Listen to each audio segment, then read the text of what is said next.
gouvernance horizontale, entreprise sans chef, sociocratie, holacratie ou encore entreprise libérée. Ce matin, nous avons le grand honneur, l'immense privilège et la joie non moins dissimulée d'accueillir Christophe Barman. Aujourd'hui, il n'y a plus d'entreprise performante sans sens et que la performance doit se redéfinir différemment. Être performant aujourd'hui, ce n'est pas juste maximiser son chiffre d'affaires ou sa rentabilité, mais c'est aussi avoir un impact positif sur les gens, sur l'environnement. Les trois piliers principaux, le sens qu'on met et la performance bienveillante, la confiance, l'autonomie, et puis évidemment, est-ce que vous aimez votre job et est-ce que vous l'aimez dans le temps, donc ça, est-ce qu'il est évolutif? Il a fait un parallèle politique qui était très intéressant, avec une entreprise qui se donne une constitution et avec une gestion des contacts entre les gens qui est très égalitaire. Et ça, je trouve que c'est très intéressant. Ce que j'ai retenu aussi, c'est que les gens vont être davantage responsabilisés dans leur activité. Les deux pieds à droite, là, le pouvoir et savoir, pour moi, c'est la clé. Et puis le pouvoir, c'est le cœur de de la discussion d'aujourd'hui.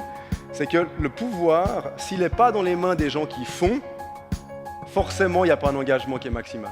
Le pouvoir et savoir sont hyper corrélés. Si vous pouvez envie de savoir, si vous savez, vous pouvez mieux.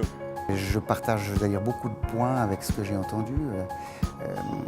Je suis aussi persuadé que la génération qui arrive, les jeunes qui arrivent, ont des aspirations qui sont différentes de ma génération, par exemple. Donc je dois être à l'écoute aussi. Ok, il n'y a plus de direction.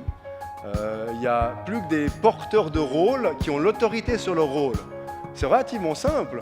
C'est qu'à un moment donné, si on vous confie un rôle, quel qu'il soit, on va dire on te donne le rôle et sur ce rôle, tu as l'autorité. Ça veut dire que c'est toi qui décides.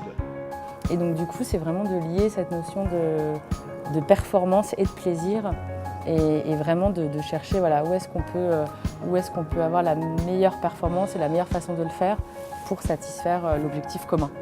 J'ai vraiment trouvé que l'interaction avec la salle était géniale. Et là, en fait, les gens m'ont posé beaucoup de questions. Je pense qu'on aurait pu rester encore une heure là avec des questions. C'est pas grâce à moi, hein, c'est simplement le fait que la thématique de l'organisation, de son évolution, parle à tout le monde, quoi. Et le fait qu'il y ait un intérêt fait qu'il y a aussi une prise de conscience. Et la prise de conscience, c'est le début de l'action, donc c'est bien.